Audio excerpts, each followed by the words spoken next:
Hai guys, sahabat semua, ketemu lagi dengan saya Rita di Australia Channel. Kali ini kita mau mereview video atau kejadian-kejadian yang sedang hangat dan viral terjadi di Indonesia ya, khususnya tentang kekerasan terhadap perempuan dan anak-anak yang selalu kita dengar dengan KDRT, kekerasan di dalam rumah tangga. Nah guys, untuk melihat dari awal, kita saksikan dulu video ini. Pas dia lagi bad mood dia marah-marah. Mbak yang pernah pistol? Iya, sudah capek, saya bilang apa aja wis. Saya disuruh kayak diajak pegang anunya pas dia mandi. Saya harus datang ke dia, Pak. Kalau saya tidak datang, saya bisa diganggu juga. Saya sama adik saya dari kecil tuh sudah dipukul terus dari dulu, Pak. Jadi dia ambil kepala saya sama kepala adik saya terus ditak gitu, Pak. Kekerasan berulang terus-terusan. Ini sama sekali tidak melakukan perlawanan. Diam toh. Nah guys, kalau kita dengarkan highlightnya ya, atau garis besar dari kejadian ini,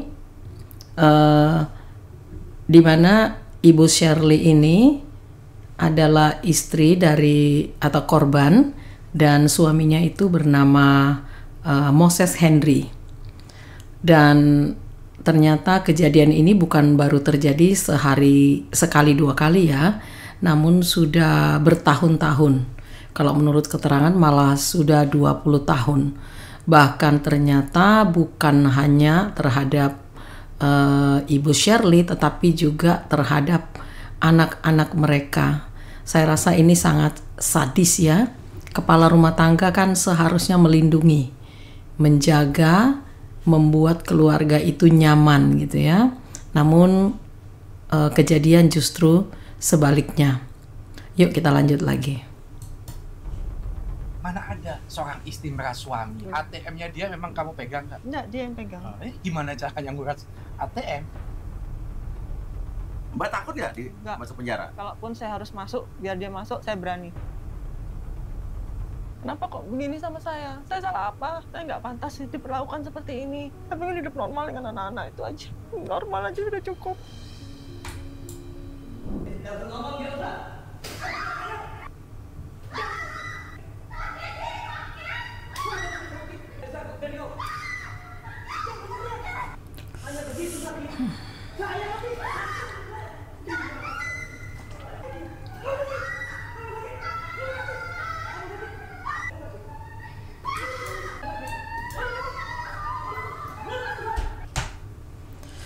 Aduh, merinding ya ngelihatnya.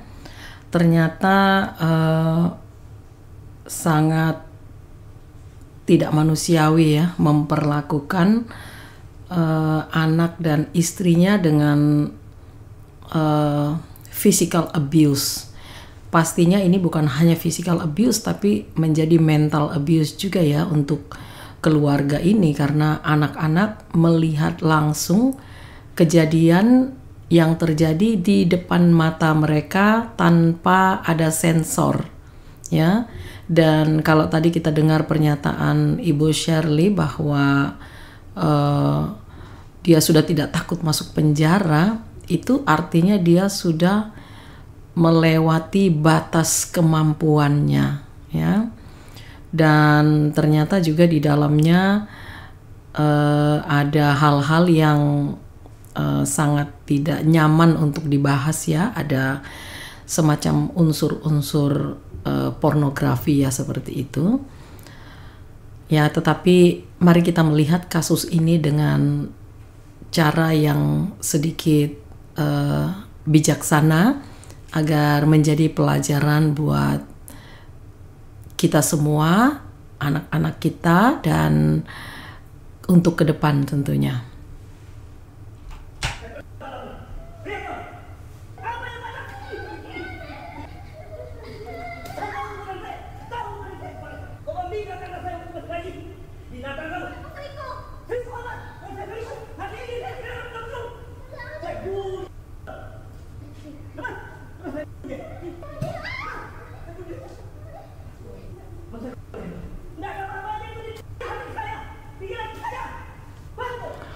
berselingkuh.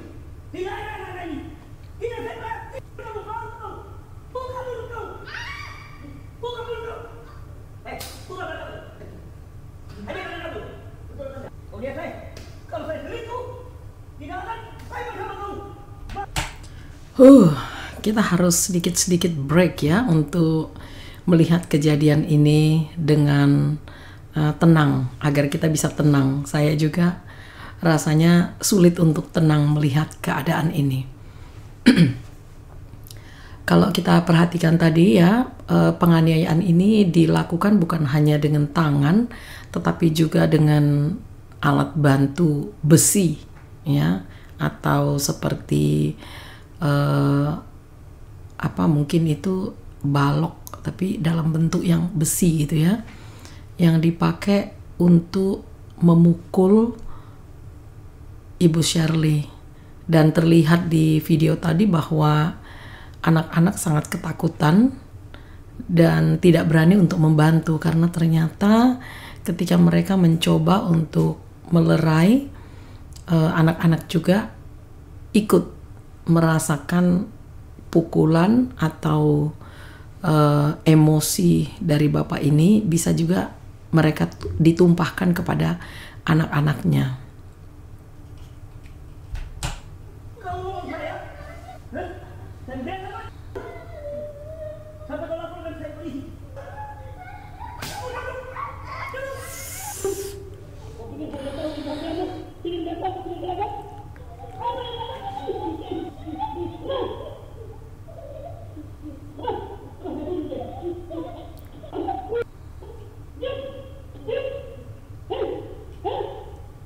Itu adalah video dari Shirley, Mbak Shirley yang kemarin sempat viral. Itu Mbak di aniaya berarti ya? Iya Pak. Iya. Itu sampai yang pegang pisau tadi siapa? Suami saya. Oh. Tadi ada mau digoreng segala macam. Iya. Ada ancaman pembunuhan. Saya goreng kamu, saya belah kepalamu, saya bunuh kamu. Oke. Suaminya adalah seorang pendeta, caleg juga, pengacara, dosen ngajar apa? Sosiologi katanya. Sosiologi. Iya, sosiologi hukum. Sosiologi hukum. Oke guys, tadi sempat ada profesi dari pelaku ya, yang disinggung oleh Mas Uya Kuya. Jadi ternyata pelaku ini berprofesi bukan hanya sebagai pengacara, dosen, waktu itu juga mencalonkan diri sebagai caleg, tetapi yang paling tidak enak didengar, beliau adalah tokoh agama atau seorang pendeta.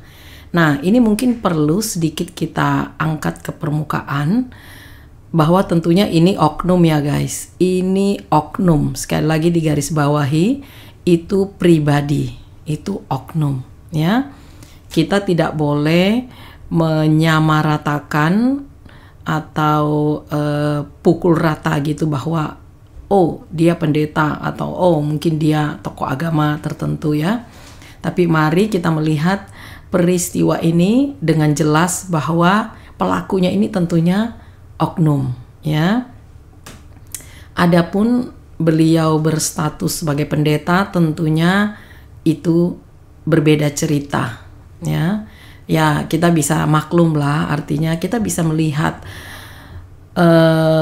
bahwa setiap orang itu belum tentu mempunyai kedalaman yang cukup dalam terhadap Tuhan atau di dalam pelayanannya ya. Jadi kita jangan sampai mix up dengan satu agama atau satu kepercayaan, karena ada oknum-oknum yang melakukan tindakan-tindakan yang tidak terpuji atau tidak sesuai dengan ajaran agama yang mereka ajarkan. Ya, itu perlu kita garis bawahi, itu adalah pribadi atau oknum. Oke, kita lanjut. Di mana? Universitas. Saya harus netral, tapi pertanyaannya apakah pantas? Saya nanya nih ya, Pak pantas kalau misalnya ada dosen, ya, apalagi pendeta, apalagi caleg, pengajar, melakukan hal tersebut seperti tadi dan menjadi contoh, ya kan? Berarti ini macam nih buat murid-muridnya, buat umatnya, buat rakyatnya, karena kan dia caleg juga. Tapi terpilih nggak nih masalahnya? Enggak. Oh, alhamdulillah. Ya, kalau tadi Mas Uya mempertanyakan apakah pantas, ya tentu jawabannya tidak pantas, ya, sangat tidak pantas, tidak terpuji, tidak terhormat, dan tidak sopan. Itu jawabannya Mas Uya. Loh iya dong. Kalau sampai terpilih gimana? Iya kan? Nah, ini adalah anaknya Elena ya. Iya. Dan kuasa hukumnya ada Mas Cak Soleh. Cak Soleh dari Surabaya ya. Betul. Terima kasih udah datang ke sini. Siap. Ya, saya selalu mendukung pengacara-pengacara yang mau membantu wanita-wanita yang mengalami KDRT. Karena banyak kasus-kasus KDRT yang lemah di pihak korban. Jarang sekali kasus KDRT yang bisa berjalan akhirnya pelakunya masuk penjara. Iya. Ya kan? Tapi alhamdulillah kalau yang kita kawal sama-sama bersama LBU, alhamdulillah banyak yang akhirnya terproses dan masuk penjara. Itu cerita. Iya, kita apresiasi dulu ya kepada Mas Uya Kuya dan juga Bapak pengacara Cak Soleh yang benar-benar mengangkat kasus ini ke permukaan agar para pemegang atau pemangku hukum ya yang bisa melakukan tindakan-tindakan lebih attention ya, memperhatikan kasus ini itu bisa ikut serta berpartisipasi dan sesegera mungkin jangan membiarkan peristiwa ini berlarut-larut. Karena saya percaya di luar sana pasti banyak kejadian-kejadian yang serupa, hanya orang sudah merasa dilaporkan percuma juga gitu, atau tidak ada tanggapan atau tidak ada solusi, sehingga kasus ini bukan bertambah baik tapi semakin merebak kemana-mana dan terjadi berulang-ulang ya. Oke, kita lanjut lagi. Ceritanya gimana? Jadi ceritanya siang itu saya habis nggak sengaja nabrak mobil saya. Siapa yang masuk nabrak? Saya bawa Oh, mobil. nabrakin mobil. Ya, nabrakan saya mobil. dengan mama saya Pas pas pergi itu. berdua. Berdua. Iya. Oke. Terus? Berdua. Jadi mobilnya rusak. Bumper sebelah kiri sama kaca, bukan kaca, lampu sebelah kiri itu pecah. Saya sudah tahu pasti malam ini pasti saya diajak banget. Biasanya berat sedikit aja sudah marah, apalagi pecah gitu. Jadi saya sama anak saya, kita harus punya bukti. Kalau misalnya kita hanya lapor, kalau saya dipukul, kalau nggak ada bukti, dia bisa balik. Kenyataannya bisa balik keadaan. Tidak bisa saya malah yang masuk penjara dibilang pencemaran nama baik. Iya. Jadi kita siapkan kamera. Oke, jadi hal seperti ini udah sering Mbak alami. Udah biasa, itu kerjaannya dia dia. selalu bilang kita kalau misalnya ada orang yang dia nggak suka, dia pasti jebak balik gitu. Oh, kalau orang yang nggak suka pasti dijebak balik. Iya, dijebak Jadi balik. kejadian Mbak ditabrak tuh udah mikir bahwa wah ini kalau nggak ada bukti Betul. Iya pasti. Iya. bisa diputar balik gitu. Dia sering cerita kalau misalnya ada klien misalnya mukul ya. Ya. Terus dia bilang ya gampang, dia dipukul kliennya nanti ada visum, lapor balik kalau kamu juga dipukul, selesai. Nanti Mbak ngomong begini bisa dibilang pencemaran nama baik kan? Tahu ya. Ah. Dia ngomongnya gitu sama kita. Oh gitu.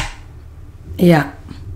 Nah, ini adalah poin penting juga yang perlu kita perhatikan. Jadi, menurut hukum, kalau tidak ada bukti, ini menyulitkan saat pelaporan. Jadi, menurut saya, Ibu Shirley dan anak-anaknya ini sudah sampai ke titik yang sangat tidak bisa menghandle situasi ini. Dan tidak mungkin mereka sampai melakukan perekaman ini kalau mereka tidak tahu akibatnya. Gitu ya. Maksudnya begini. mereka menyadari bahwa setiap ada kejadian, ujung-ujungnya pasti terjadi pemukulan, KDRT, dan perlakuan tidak menyenangkan, tidak baik lah, kekasaran ya, abuse.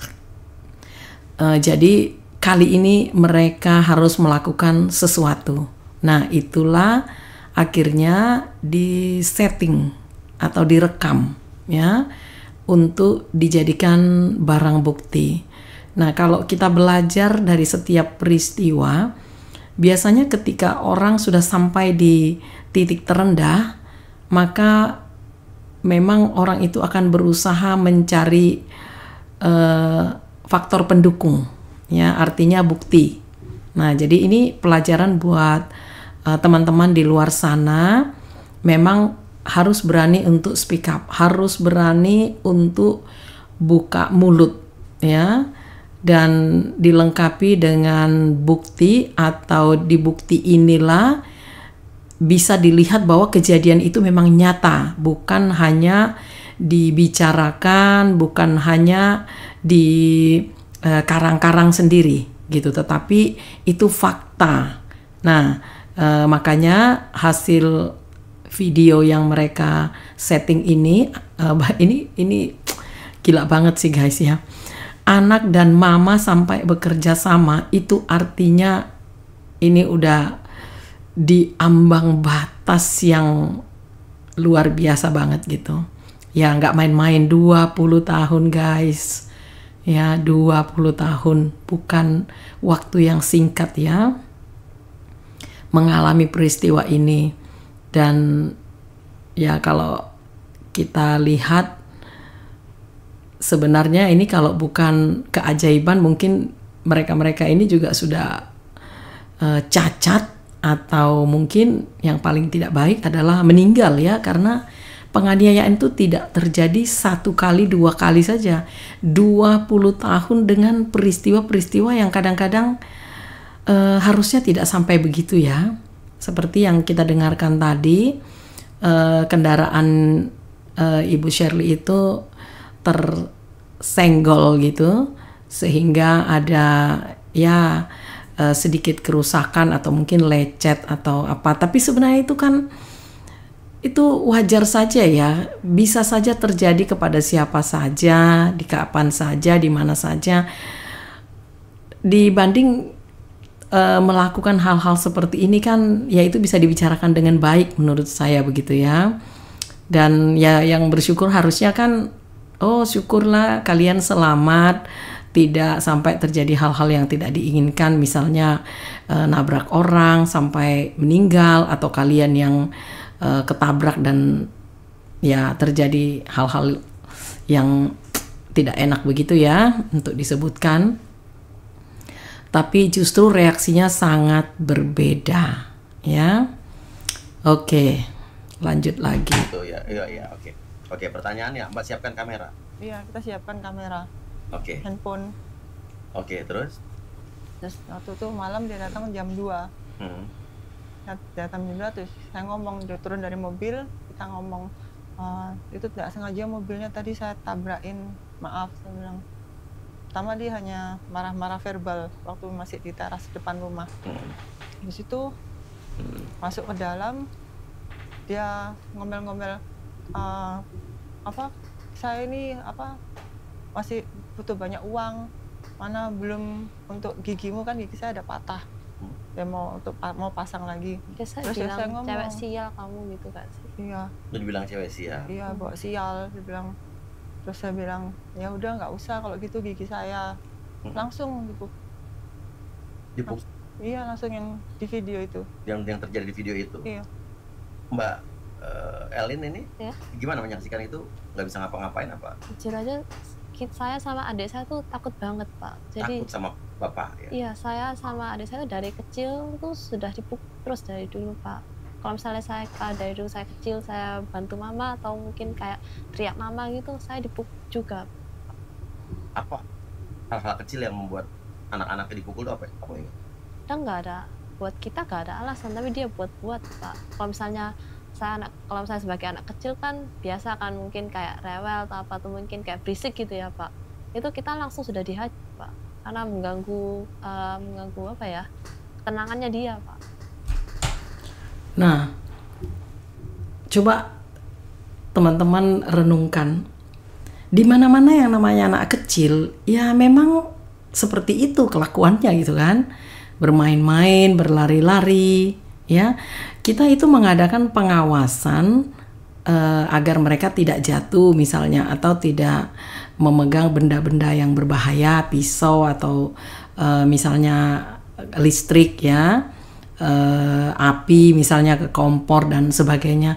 Itu yang kita jaga, tetapi kan anak kecil itu kan memang sifatnya aktif gitu. Nah ternyata situasi itu juga bisa memicu kemarahannya yang luar biasa sampai melakukan kekerasan terhadap anaknya ya.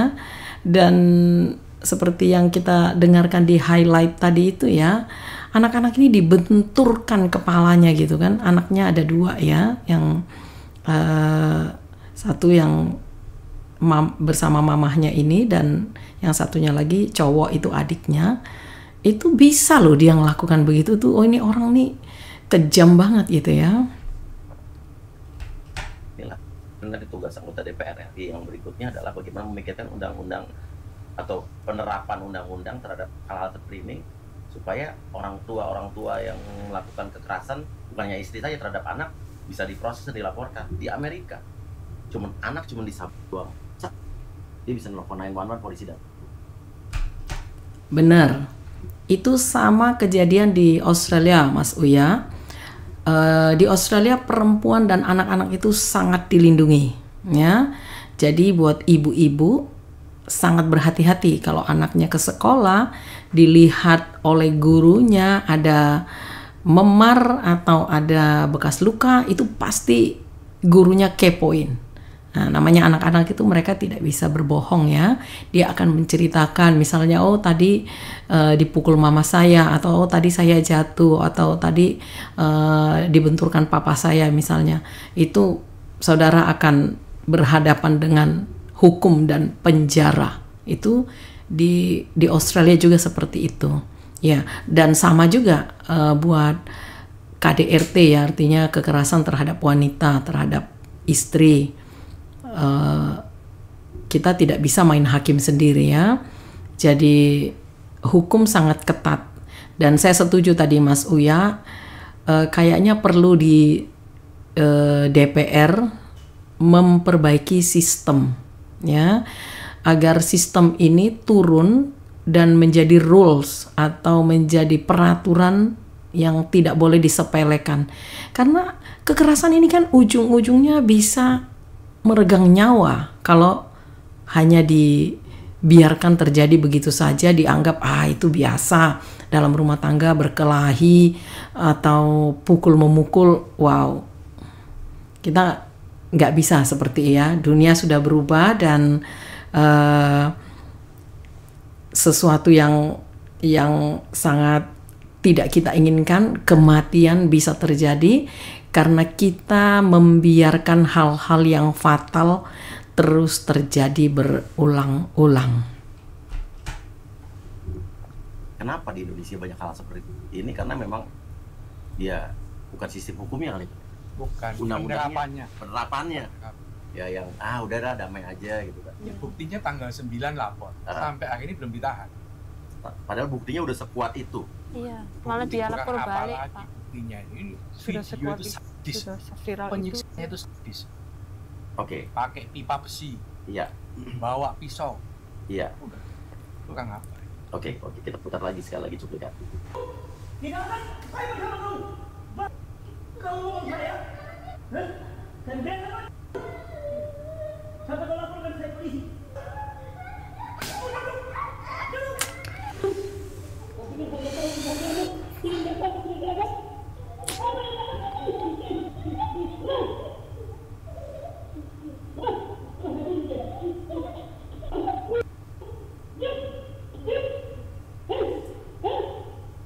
Sebelum kita lanjut lagi ke cerita Mbak Ellen sama Mbak Shirley, Pak, tapi kan ini masalahnya yang saya tahu, suami Mbak Shirley ini justru melapor balik. Iya. Oke, dia bilang bahwa sengaja dijebak, ya, sengaja dijebak karena Mbak Shirley yang justru selingkuh dengan mahasiswa. Maaf, saya harus tanya, saya harus fair nih. Inisialnya S. Oh, langsung ya. Saya nggak enak, nama saya Soleh soalnya. Oh, saya mahasiswa bukan? Aman berarti ya. Jadi ada kecurigaan waktu itu saya jangan-jangan mau memojokin saya nih. Kok inisialnya S kan Selingkuh gitu. katanya kan. Padahal saya kenal itu loh setelah dia lapor polisi. Oke, kita lihat dulu video pernyataan dari suami korban. Ini yang terlapor. Saya juga sudah melaporkan KDRT yang sama yang dilakukan dia, walaupun bukti kamera ada pada dia. Tetapi saya punya bukti visum yang menyatakan bahwa memang, dan ada security yang tahu bahwa, termasuk ART yang tahu bahwa dia melakukan KDRT. Dan juga saya ada bukti dia menyebarkan narasi saya pendeta yang kemudian di dalamnya itu ada video saya sedang yang setelah mandi. Seperti itu. Dan saya lihat kalau latar belakang ini menurut saya karena adanya pria idaman lain yang sudah kita ketahui namanya berinisial F. Saya dimintai uang 20 miliar dan ada permintaan-permintaan lainnya untuk supaya dia tidak memviralkan saya dan supaya bisa mencabut laporan polisinya. Wah, ternyata Mbak ngejebak dia dengan 20M dengan video tadi nih. Saya harus nanya nih Mbak, harus fair nih kan. Mbak ngejebak buat video tadi sengaja buat 20M, Mbak yang selingkuh dengan mahasiswa, dan ternyata dia yang ngelaporin kalau Mbak juga melakukan KDRT. Satu-satu ya kita tanya nih. Gimana tanggapan yang soal 20M dulu? Oh, jadi waktu itu saya ada di kantor polisi kejadiannya sekitar jam 1:30 lagi penyidikan di tulisan laporan saya oleh penyidik. Tiba-tiba dia WA saya, mau saya jemput di sekolah. Adik saya itu. Ya, Adik, oke. Ya. Ini udah kejadian ya? iya, siangnya itu. Adiknya juga ngechat dia, saya mau dijemput Dedi gimana ini? Ya, kita sudah panik, mau dibawa gimana ini? Setelah Kita itu panik. ya sudah panik, saya kirim di satu video, terus saya ngawur aja waktu itu. Transfer 20M sebelum tanggal 20. Jadi ngawur aja saya 20 gitu aja. Iya. Ya. Kalau emang tujuannya saya uang, video saya tahan sampai tanggal 20. Iya. Ya. Iya. Tapi tanggal 11 saya sudah sebar semua. Karena emang tujuan saya mau mengungkap kebenaran, saya mau mengungkap kedoknya. Selama ini semua orang taunya dia baik, dia murah hati, dia penyayang, dia Bisa sempurna. bisa Dia selalu menyembuhkan bilang orang. saya yang jahat. Dia taunya mereka, dia kayak bisa mendengar suara Tuhan, bisa meramal, bisa menyembuhkan orang sakit. Tunggu. Dia bisa meramal. Iya. Ngomongnya gitu Pak gitu. Apa emang bener sakti? Bagaimana? Jangan-jangan memang bener nih? Hah? Jangan-jangan nanti Bang Uyak nak sedet lagi nanti. Oh, wah.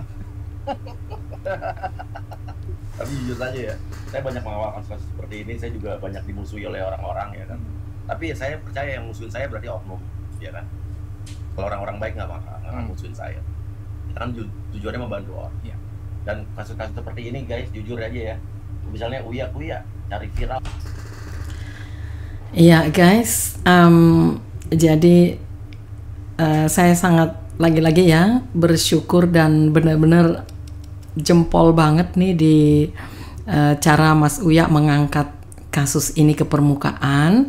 Itu clear banget ya, saya sudah tidak perlu melihat atau mengexplain terlalu banyak karena tadi duduk persoalannya sudah jelas, baik dari pihak korban maupun dari pihak pelaku yang ternyata juga akhirnya katanya melapor balik ya, dan diduga gitu bahwa menuduh istrinya ini ada pria idaman lain, yaitu seorang mahasiswa. Jadi ini sedikit dibumbui dengan bercanda dengan Bapak pengacara Cak Soleh ini ya, bahwa dia kaget gitu karena inisial yang dituduhkan itu adalah S, sementara Pak Cak Soleh ini kan awalan namanya S ya. Jadi ya sedikit biar meregang ketegangan gitu ya. Ya kita mereka bercanda gitu, dan ya itu bagus banget. Dan by the way guys, itu dijelaskan tadi juga ada tentang permintaan uang sebanyak 20M atas laporan pelaku terhadap korban ini ya. Ternyata itu tindakan tiba-tiba dari korban atau Ibu Shirley tadi, karena bingung gitu, anak bungsunya mau dijemput oleh pelaku atau sang suami, ya. Jadi seorang ibu biasanya melakukan apa saja untuk menyelamatkan anaknya, termasuk SMS yang asal muncul saja di kepalanya dengan bunyi seperti itu. Dan itu keren banget karena diakui oleh Ibu Shirley bahwa memang dia nggak ngerti dia mau ngomong apa. Dia pun mengakui bahwa memang dia bunyi SMS-nya seperti itu ke sana atau WhatsApp-nya ya. Dan itulah yang diklaim untuk dijadikan laporan balik ya oleh pelaku. Oke, namun jelas banget tadi bahwa Ibu Shirley menjelaskan mengapa, dan dia hanya ingin mungkin agar pelaku ini berpikir gitu ya, dengan 20M dalam waktu yang sesingkat-singkatnya itu ada nggak gitu kan, bisa menyediakan nggak ya. Nah, itu bisa dimengerti ya, atau bisa difahami. Dan juga diklarifikasi bahwa kalau memang dia tujuannya uang, ya kan, dia tentunya akan menunggu ke tanggal yang dia WhatsApp-kan itu, bahwa sediakan uang sekian di tanggal sekian. Tetapi ternyata kan kasus ini diangkat ke permukaan sebelum tanggal itu tiba. Berarti tujuan Ibu Shirley kan memang bukan untuk meminta uang, dan itu sudah diklarifikasi dengan sangat jelas oleh Ibu Shirley tadi ya. Kita dengar sendiri di video ini. Jadi 20M. Ya. Terus dari dia bisa mendengar suara Tuhan. Gimana tuh mendengar suara Tuhan tuh, maksudnya dia dengerin Apa ditelepon sama Tuhan atau apa gimana? Nggak tahu. Nggak ngerti, dia bisa katanya, dia sering ngomong sama kita, oh saya bisa tahu orang itu Akan mati meninggal atau gimana. enggak, dia bisa tahu. Oh, dia nggak bisa meramal bahwa dirinya akan dilaporin polisi dan akan ditaruh video.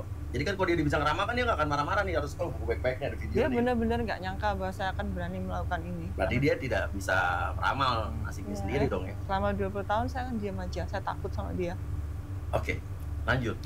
Tapi mesti mau tanya sekali lagi karena saya juga 20M itu jujur pernah nggak terlintas bahwa ya udah deh, gue peras aja suami gue 20M nih. Ya saya tahu dia bakalan punya juga uang segitu, saya ngawur aja. Oh, jadi istri juga nggak akan tahu, nggak akan punya duit segitu.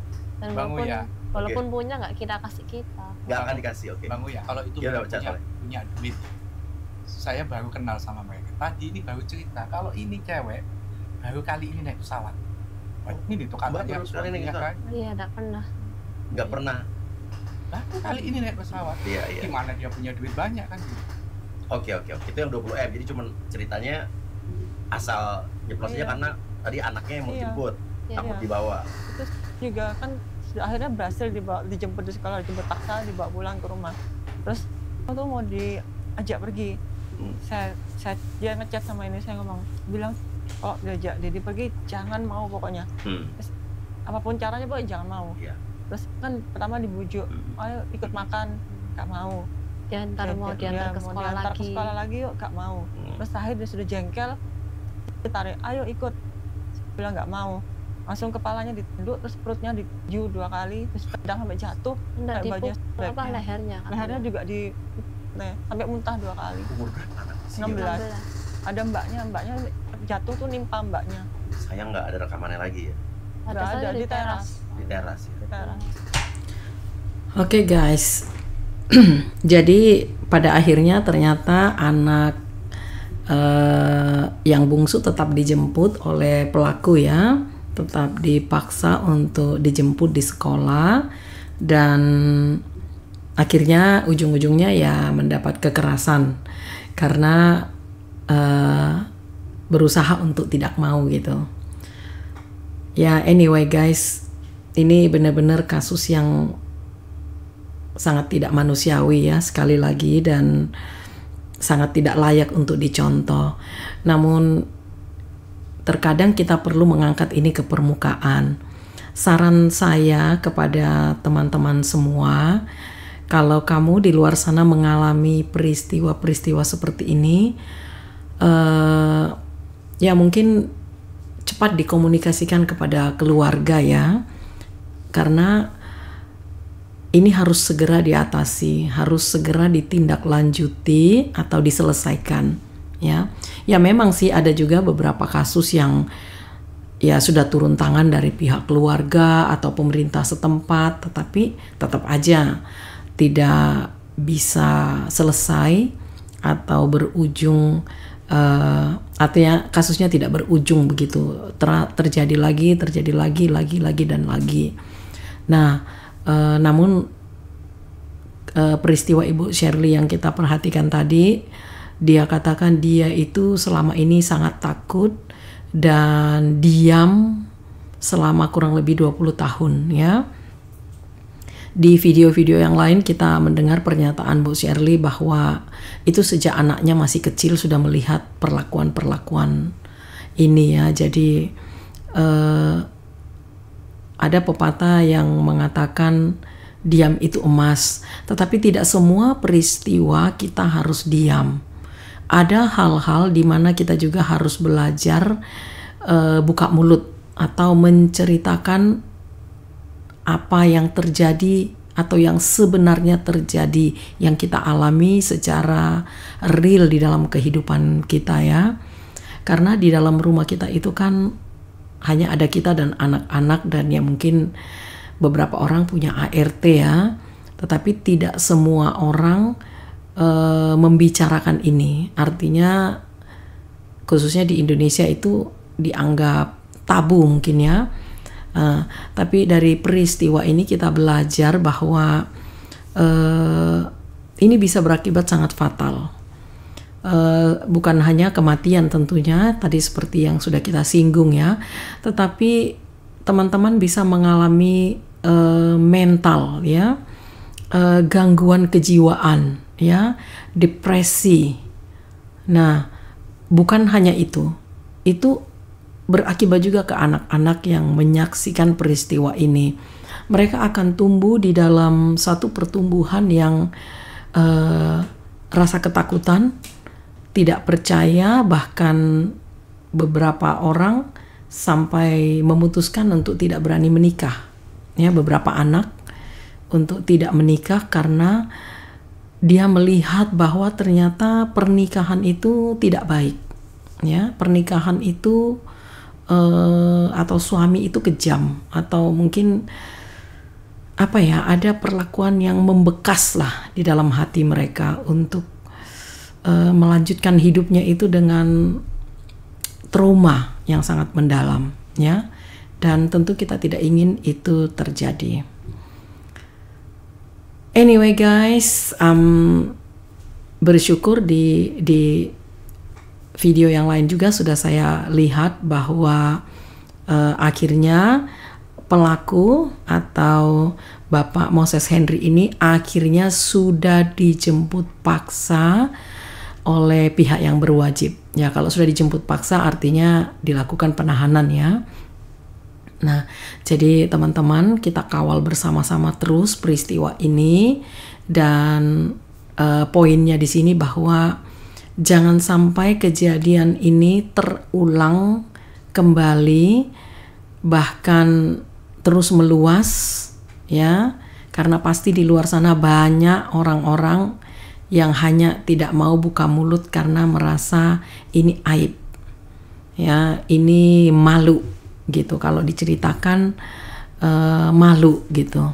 Tetapi seperti akibat yang sudah kita bahas tadi, akibat yang ditimbulkan sangat fatal ya, bukan hanya secara fisik tetapi juga mental dan trauma.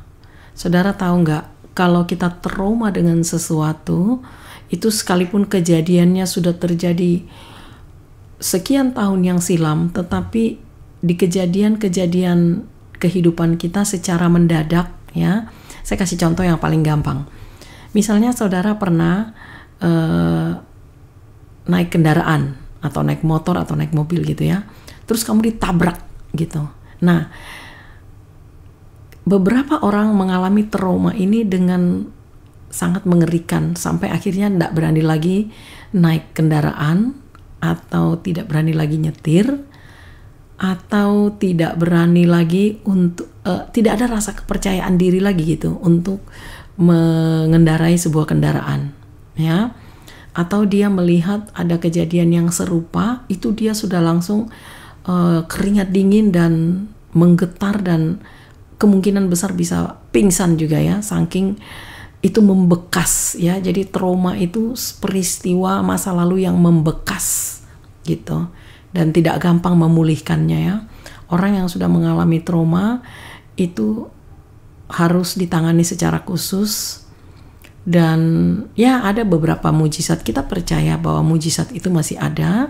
Kalau orang itu memang cukup kuat juga dengan keimanannya, maka dia bisa pelan-pelan memulihkan dirinya atas hubungan dia dengan Tuhan tentunya ya, melalui ibadahnya, melalui mendengarkan khotbah-khotbah misalnya, atau puji-pujian, atau hal-hal yang positif yang bisa membangun kembali dirinya dari keterpurukan akibat trauma tadi ya.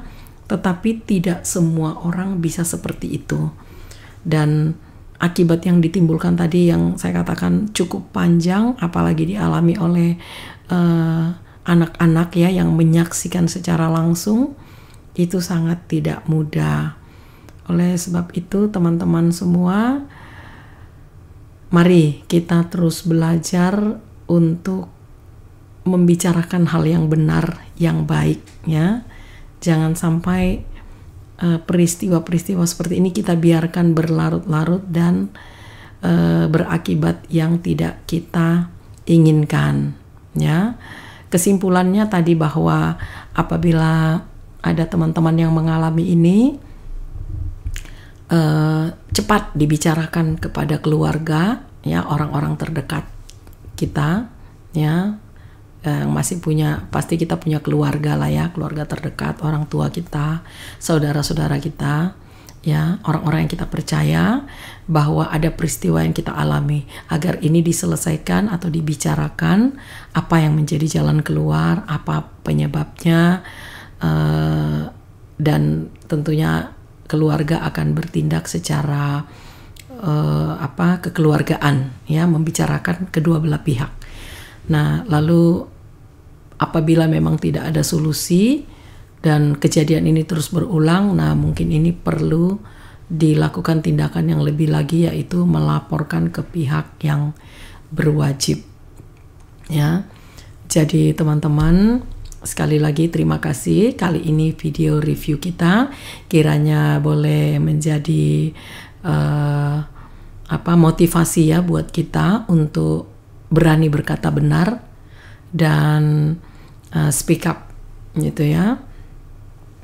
Dan sebelum kita akhiri pertemuan kita, mohon maaf bila ada hal-hal yang tidak berkenan ya, karena saya hanya bertujuan untuk mengangkat video ini agar memotivasi kita semua untuk melihat sebuah peristiwa dengan cara yang lebih clear ya, dan tidak menduga-duga, tidak mengira-ngira atau menjadi gosip gitu ya. Oke, sebelum kita berpisah, saya ucapkan terima kasih buat teman-teman yang sudah nonton dan teman-teman juga yang sudah subscribe, like, and comment. Saya sampaikan terima kasih yang sebesar-besarnya. Terus support channel ini dan berikan masukan-masukan agar kedepannya kita semakin bisa mengangkat hal-hal yang bisa mencerahkan kita semua. Jadi hidup kita ini berguna kalau kita sudah bisa menjadi berkat buat orang lain ya. Dan akhirnya kita harus berpisah. Yang belum subscribe jangan lupa subscribe dulu ya, like, share, and comment. Yeah, thank you so much guys. We see you again in the next video. Ciao.